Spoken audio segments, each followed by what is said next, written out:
माघ मास के स्नान से सुव्रत को दिव्य लोक की प्राप्ति। वशिष्ठ जी कहते हैं, राजन सुनो, मैं तुमसे सुव्रत के चरित्र का वर्णन करता हूँ। यह शुभ प्रसंग श्रोताओं के समस्त पापों को तत्काल हर लेने वाला है। नर्मदा के रमणीय तट पर एक बहुत बड़ा अग्रहार ब्राह्मणों को दान में मिला हुआ गांव था। वह लोगों में अकलंक नाम से विख्यात था। उसमें वेदों के ज्ञाता और धर्मात्मा ब्राह्मण निवास करते थे। वह धन धान्य से भरा था और वेदों के गंभीर घोष से संपूर्ण दिशाओं को मुखरित किए रहता था। उस गांव में एक श्रेष्ठ ब्राह्मण थे जो सुव्रत के नाम से विख्यात थे। उन्होंने संपूर्ण वेदों का अध्ययन किया था। वेदार्थ के वे अच्छे ज्ञाता थे। धर्मशास्त्रों के अर्थ का भी पूर्ण ज्ञान रखते थे। पुराणों की व्याख्या करने में वे बड़े कुशल थे। वेदांगों का अभ्यास करके उन्होंने तर्कशास्त्र, ज्योतिष शास्त्र, गज विद्या, अश्व विद्या, 64 कलाएं, मंत्र शास्त्र, सांख्य शास्त्र तथा योग्य शास्त्र का भी अध्ययन किया था। वे अनेक देशों की लिपियां और नाना प्रकार की भाषाएं जानते थे। यह सब कुछ उन्होंने धन कमाने के लिए ही सीखा था तथा लोभ से मोहित होने के कारण अपने भिन्न भिन्न गुरुओं को गुरु दक्षिणा भी नहीं दी थी।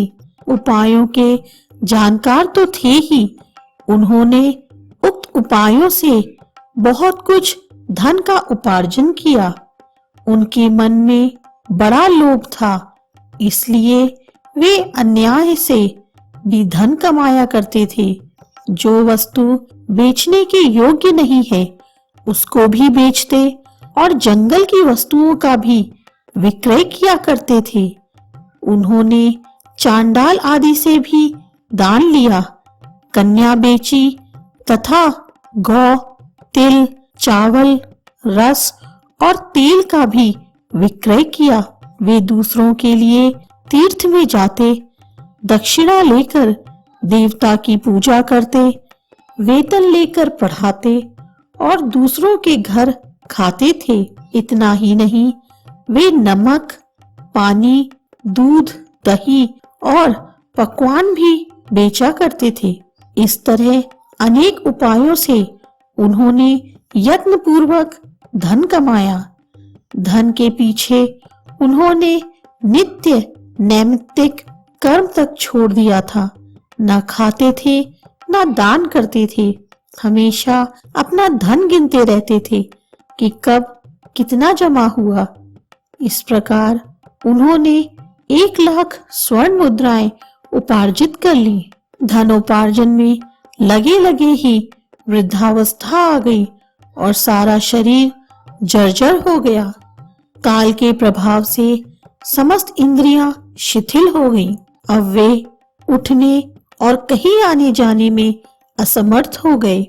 धनोपार्जन का काम बंद हो जाने से स्त्री सहित ब्राह्मण देवता बहुत दुखी हुए। इस प्रकार चिंता करते करते जब उनका चित्त बहुत व्याकुल हो गया, तब उनके मन में सहसा विवेक का प्रादुर्भाव हुआ। सुव्रत अपने आप कहने लगे, मैंने नीच प्रतिग्रह से नहीं बेचने योग्य वस्तुओं के बेचने से तथा तपस्या आदि का भी विक्रय करने से यह धन जमा किया है, फिर भी मुझे शांति नहीं मिली। मेरी तृष्णा अत्यंत दुस्सह है। यह मेरु पर्वत के समान असंख्य सुवर्ण पाने की अभिलाषा रखती है। अहो, मेरा मन महान कष्टदायक और संपूर्ण क्लेशों का कारण है।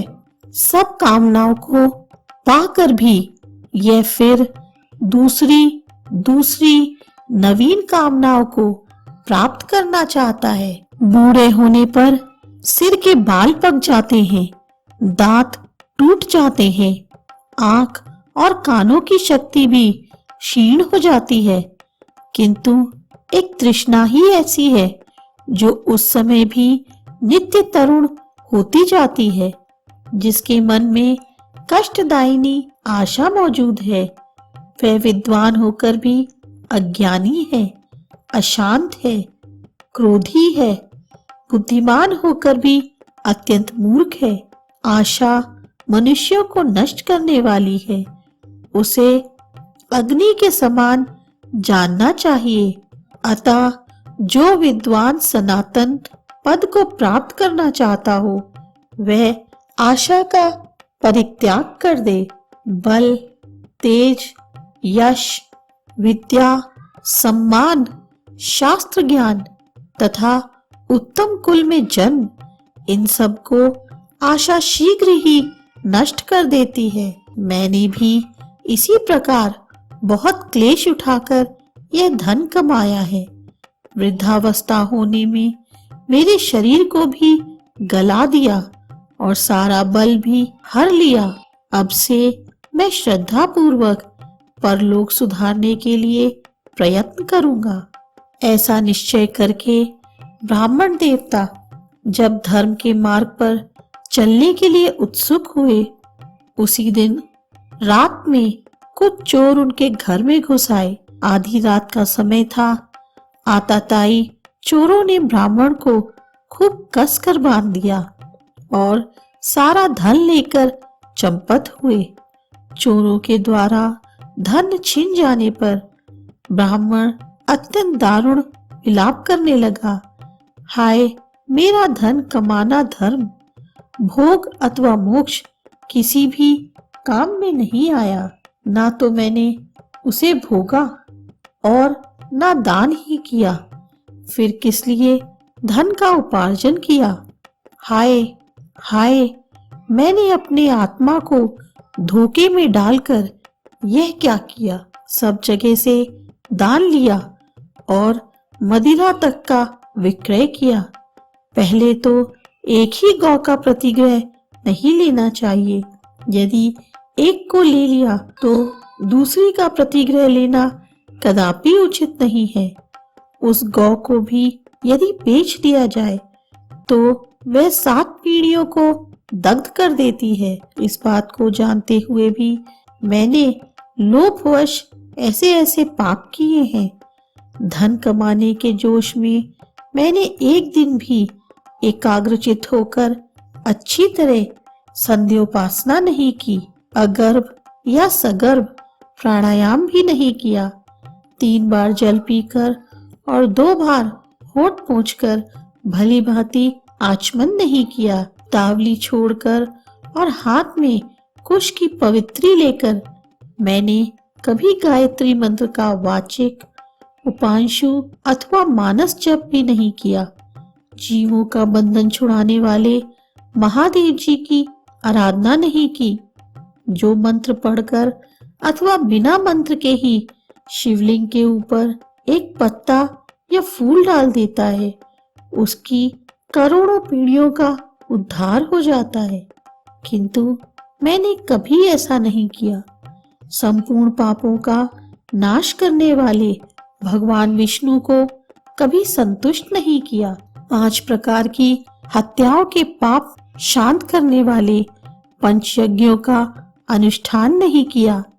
स्वर्गलोक की प्राप्ति कराने वाले अतिथि के सत्कार से भी वंचित रहा। सन्यासी का सत्कार करके उसे अन्न की भिक्षा नहीं दी। ब्रह्मचारी को विधि पूर्वक अतिथि के योग्य भोजन नहीं दिया। मैंने ब्राह्मणों को भांति भांति के सुंदर एवं महीन वस्त्र नहीं अर्पण किए। सब पापों का नाश करने के लिए प्रज्वलित अग्नि में घी से भीगे हुए मंत्रपूत दिलों का हवन नहीं किया।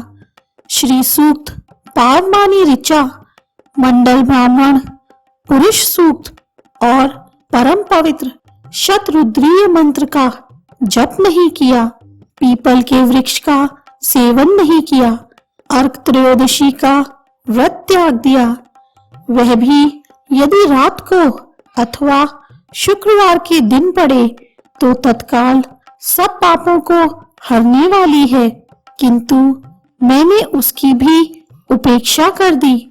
ठंडी छाया वाले सघन वृक्ष का पौधा नहीं लगाया, सुंदर शैया और मुलायम गद्दे का दान नहीं किया, पंखा, छतरी, पान तथा मुख को सुगंधित करने वाली और कोई वस्तु भी ब्राह्मण को दान नहीं दी, नित्य श्राद्ध, भूत बलि तथा अतिथि पूजा भी नहीं की। उपयुक्त उत्तम वस्तुओं का जो लोग दान करते हैं वे पुण्य के भागी मनुष्य यमलोक में यमराज को, यमदूतों को और यमलोक की यातनाओं को नहीं देखते, किंतु मैंने यह भी नहीं किया, गौओं को ग्रास नहीं दिया, उनके शरीर को कभी नहीं खुजलाया, कीचड़ में फंसी हुई गौ को जो गौलोक में सुख देने वाली होती है मैंने कभी नहीं निकाला, याचकों को उनकी मुंह मांगी वस्तुएं देकर कभी संतुष्ट नहीं किया, भगवान विष्णु की पूजा के लिए कभी तुलसी का वृक्ष नहीं लगाया, शालग्राम शिला के तीर्थभूत चरणामृत को ना तो कभी पिया और ना मस्तक पर ही चढ़ाया, एक भी पुण्यमयी एकादशी तिथि को उपवास नहीं किया, शिवलोक प्रदान करने वाली शिवरात्रि का भी व्रत नहीं किया, वेद, शास्त्र, धन, स्त्री, पुत्र, खेत और अटारी आदि वस्तुएं इस लोक से जाते समय मेरे साथ नहीं जाएंगी। अब तो मैं बिल्कुल असमर्थ हो गया, अतः कोई उद्योग भी नहीं कर सकूंगा। क्या करूं, क्या करूं, कहाँ जाऊं? हाय, मुझ पर बड़ा भारी कष्ट आ पड़ा। मेरे पास परलोक का राह खर्च भी नहीं है। इस प्रकार व्याकुल चित्त होकर सुव्रत ने मन ही मन विचार किया। अहो, मेरी समझ में आ गया, मैं धन कमाने के लिए उत्तम देश कश्मीर को जा रहा था। मार्ग में भागीरथी गंगा के तट पर मुझे कुछ ब्राह्मण दिखाई दिए जो वेदों के पारगामी विद्वान थे। वे प्रातःकाल माघ स्नान करके बैठे थे। वहां किसी पौराणिक विद्वान ने उस समय ये आधा श्लोक कहा था, माघे निम्ना सलिले सुशीते विमुक्त पाप स्त्री दिवम प्रयांति। माघ मास में शीतल जल के भीतर डुबकी लगाने वाले मनुष्य पाप मुक्त हो स्वर्गलोक में जाते हैं। पुराण में मैंने इस श्लोक को सुना है। यह बहुत ही प्रामाणिक है, अतः इसके अनुसार मुझे माघ का स्नान करना ही चाहिए। मन ही मन ऐसा निश्चय करके सुव्रत ने अपने मन को सुस्थिर किया और 9 दिनों तक नर्मदा के जल में माघ मास का स्नान किया। उसके बाद स्नान करने की भी शक्ति नहीं रह गई। वे 10वें दिन किसी तरह नर्मदा जी में गए और विधि पूर्वक स्नान करके तट पर आए। उस समय शीत से पीड़ित होकर उन्होंने प्राण त्याग दिया। उसी समय मेरुगिरी के समान तेजस्वी विमान आया और माघ स्नान के प्रभाव से सुव्रत उस पर आरूढ़ हो स्वर्गलोक को चले गए। वहां एक मनवंतर तक निवास करके वे पुनः इस पृथ्वी पर ब्राह्मण हुए। फिर प्रयाग में माघ स्नान करके उन्होंने ब्रह्मलोक प्राप्त किया।